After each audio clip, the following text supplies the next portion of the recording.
Əlavə pedaqogika ixtisasını bitirmişəm. Hal-hazırda 1-ci Qarabağ müharibə şəhidi Cavad Həsənov adına Sülük kənd orta məktəbində kimya müəllimi kimi fəaliyyət göstərirəm. 34 il pedaqoji iş təcrübəm var.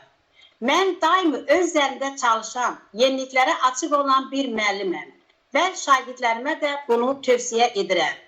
Şagirdlərimi Azərbaycançılıq, vətənpərvərlik uğrunda tərbiyə edirəm. Elm və Təhsil Nazirliyinin keçirdiyi bir sıra təlimlərdə iştirak edərək sertifikatlarla tərtib olmuşam. Mən sizin qarşınızda etiraf edirəm. Əgər ikinci dəfə həyata gəlmə şansım olsaydı, yenə müəllim peşəsini seçərdim. Müəllim mənim üçün gözəl və nəcib peşədir. Müəllim təkcə dərs verən deyil, həm də şagirdlərin qəlbinə yol açan bir mayaqdır. Müəllim 3 heca, 7 səs, bircə kəlmə söz. Oxucu qəlbini görən dəqiq göz. Bu kəlam xalqımın təlim səsidir. Müəllim ömrünün sərkərdəsidir. Ömrümün sərkərdəsi olan bu peşəmlə daimi qürur duymuşam. Nə yaxşı ki, müəlliməm. Məni dinlədiyiniz üçün təşəkkür edirəm.